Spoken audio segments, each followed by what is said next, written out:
Wananchi Young Africans atakuwa wanakaribishwa na Walima Miwa Mtibwa Sugar kutoka Morogoro. Mchezo utakuwa live kabisa majira ya saa 10, lakini kesho kutwa kutakuwa na mchezo mwingine ambapo Simba Sports Club atakuwa anawalika TRA United raundi ya pili au mzunguko wa pili wa ligi kuu ya NBC Tanzania Bara.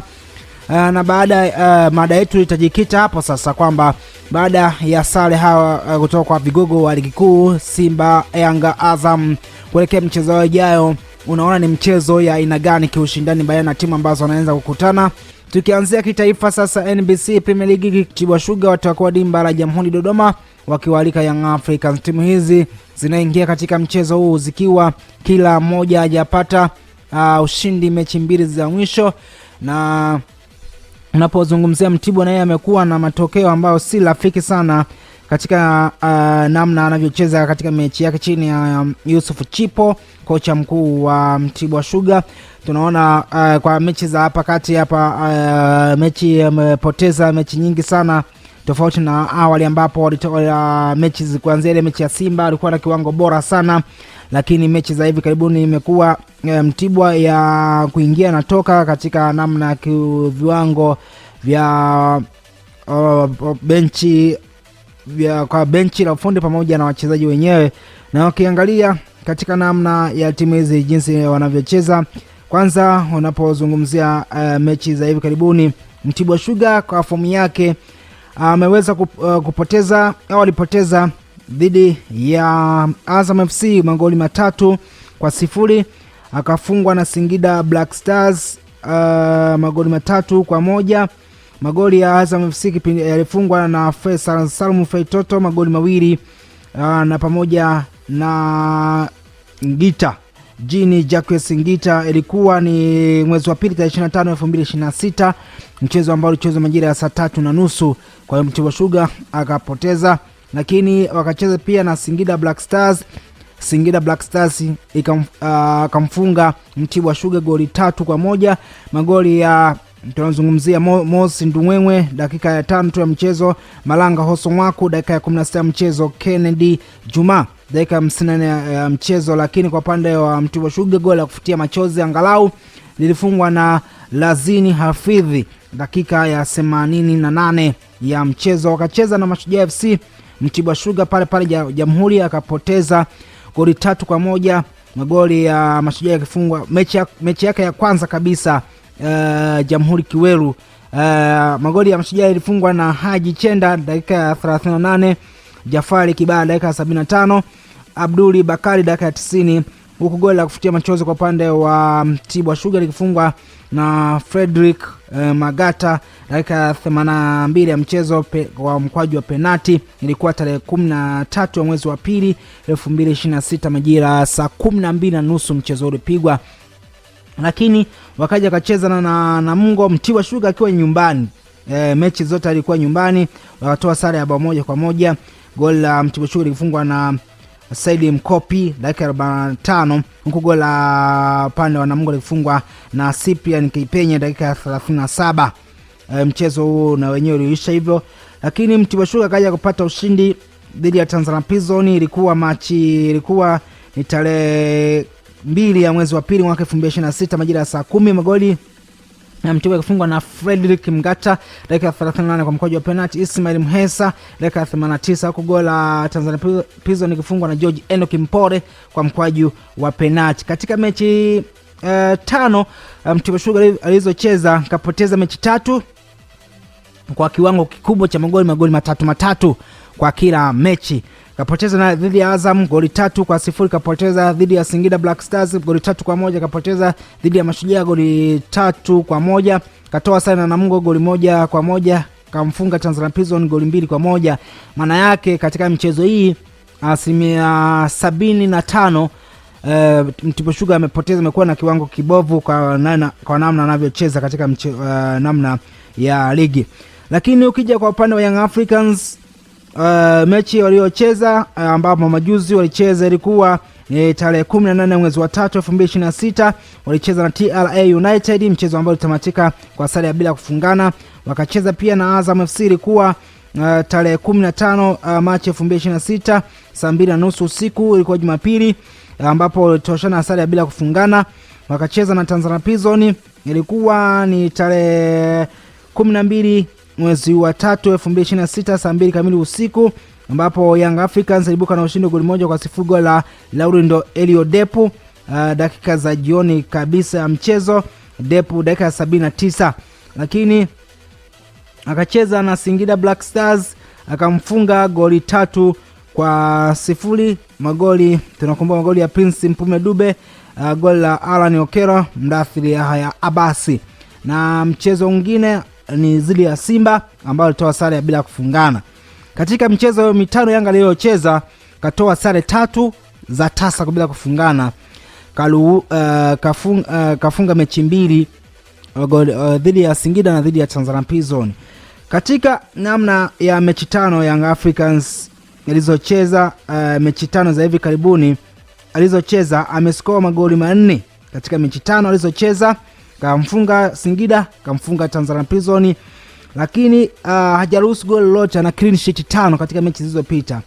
Na ukiangalia mpaka sasa hivi kwenye msimamo yupo nafasi ya kwanza, ambapo anaongoza na Young Africans katika clean sheet mpaya kwa jumla. Sasa mpaka sasa hivi uwezo kuzungumza, lakini katika mechi za hivi karibuni Young Africans kwa mechi ana uwezo wa kuanzia kufunga magoli 2 kwenda mbele. Kwa Mtibwa Sugar kwa mechi 5 wamefunga magoli, ukiangalia hapa wamemfunga Mtibwa, wamemfunga Tanzania Prison goli 2-1, wakafunga Namungo 1-1, yamefunga magoli 3. Jumla wamefunga magoli 5 katika mechi 5. Wameruhusu hawana clean sheet yote katika mechi 5 na wamefungwa magoli, ukiangalia hapa magoli 12, magoli 11, yes, magoli 11 waliofungwa Tanzania Prison katika mechi 5. Kwa hiyo Mtibwa Sugar Mtibwa Sugar katika mechi 5 na kuelekea mechi ya 6 kuna uwezekano kuruhusu tena goli jingine. Kwa hiyo ukiangalia average ya goli kwa kuruhusu na kufunga, Mtibwa Sugar kufunga ni chini sana, lakini na kuruhusu anaruhusu sana. Young Africans anafunga sio average yake nzuri kufunga magoli, anaweza kufunga kuanzia magoli 2 kila mechi, lakini ana 0.0 kuruhusu goli kwa kila mechi. Maana yake safu ya ulinzi Young Africans ikiongozwa na Djigui Diarra, maana yake kuruhusu magoli imekuwa ni ngumu sana. Kwa hiyo ni mechi itakuwa ya aina hivyo kiushindani. Tukiachana hapo, tuangaze mwamuzi Hussein Katanga kutoka Tabora amefungiwa mzunguko 3 kwa kosa la kushindwa kutafasiri vyema sheria za mpira wa miguu, akishindwa kuipatia Singida Black Stars pigo la penalti kwenye mchezo wao dhidi ya Simba katika dimba la Airtel Mtipa Singida. Mwamuzi huyo alishindwa kufanya maamuzi sahihi badala ya golikipa wa klabu ya Simba Jibrila Kasari kucheza alafu dhidi ya mshambuliaji wa Singida Black Stars Joseph Gede ndani ya eneo la penalti kwenye mchezo huo uliomalizika kwa Simba kuibuka na ushindi wa goli 2-1. Uamuzi huo umetolewa na kamati ya uendeshaji na usimamizi wa ligi ya bodi ya ligi kuu Tanzania Bara TPLB, ambapo pia klabu ya Singida Black Stars imetozwa faini ya shilingi milioni 5 kwa kosa la meneja wa timu hiyo Othman Jar kutovaa sare za timu kama maafisa wengine wa timu, kinyume na kanuni ya ligi kuu kuhusu taratibu za mchezo. Lakini tukiachana hapo, tuangaze upande mwingine. Shabiki maarufu wa Yanga Sports Club Carlos Leonardi Manyangula, ambaye amekuwa akiambatana na walinzi wa klabu hiyo, amefungwa miezi 12 kwa kosa la kuongoza mashabiki na maafisa wengine wa ulinzi wa klabu hiyo kuvunja madirisha ya chumba cha kuvalia kwenye uwanja wa Airtel Singida na kusababisha uharibifu. Adhabu hiyo imetolewa na kamati ya uendeshaji na usimamizi wa ligi bodi ya ligi kuu Tanzania Bara TPLB, huku Yanga wakitozwa faini ya shilingi milioni 5 na kutakiwa kulipa gharama za matengenezo ya madirisha na maeneo mengine ya chumba cha kuvalia yaliyoharibiwa na mashabiki hao. Uharibifu huo ulifanyika kuelekea mchezo baina ya Singida Black Stars dhidi ya Young Africans uliomalizika kwa Young Africans kuibuka na ushindi wa goli 3-0 katika dimba la Airtel Mtipa Singida. Na hapo tunaishia hapo kitaifa. Kimataifa ni pamoja na Kenya iko katika hatari ya kupoteza haki ya kuwa mwenyeji mwenza wa finali za Africa Cup of Nations AFCON 2027 baada ya kushindwa kuwasilisha ada ya wenyeji inayokadiriwa kufikia bilioni 78.2 kwa shirikisho la mpira wa mguu Afrika CAF, kwa mujibu wa vyanzo vya ndani nchini humo.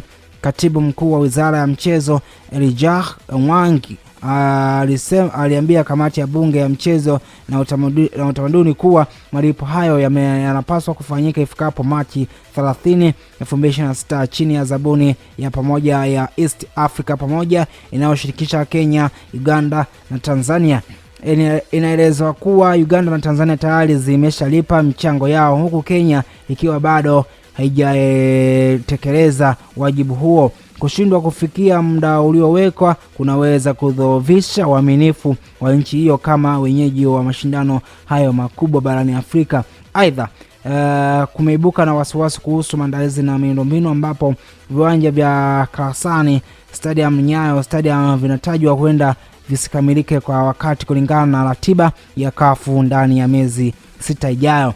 Taarifa zaidi zinaweza kuwa ukarabati wa uwanja wa Kasarani umepungua kasi kutokana na deni la takriban shilingi bilioni 74, huku kazi ya uwanja wa Nyayo zikisimama kufuatia madai ya malipo yasiyolipwa karibu bilioni 54. Kwa hiyo ipo hivyo.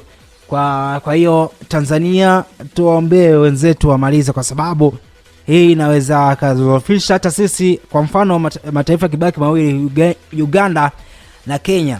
Nakumbuka katika mchuano ya AFCON mataifa mengi ambayo sasa hivi yanashiriki. Kwa hiyo unaweza ushindwa namna ya kuihost. Ukiangalia sisi viwanja vyetu ambavyo vinaweza vikaruhusu kucheza mchezo ni pamoja na New Amaan Complex, Benjamin Mkapa endapo kikamilika, pamoja na Samia Stadium kule Arusha na ukikamilika wenyewe. Kwa hiyo unaona ni baadhi ya viwanja vitatu kwa Tanzania ambavyo vinaweza vikahost mchuano. Kwa upande wa Uganda kuna Mandela Stadium unaweza kuhost miongoni mwa viwanja hivyo. Kwa hiyo kama mataifa yapo kama 54 50 ngapi, je, viwanja hivi vitano vinaweza host kwa mataifa mawili? Kumbuka kuna makundi ambayo yamepangiwa. Je, kundi ambalo lipangiwa kucheza uwanja wa nchi ya Kenya litachezea uwanja gani? Kwa hiyo ni kitu cha kujitazama sana, kwa sababu tunatakiwa tuwe washiriki na tuandae mchuano ambayo ina ubora tofauti na Morocco alivyokuwa ameandaa. Kwa hiyo kila kitu kinakuja na utofauti wake. Kwa hiyo na sisi tuwe wa tofauti sana.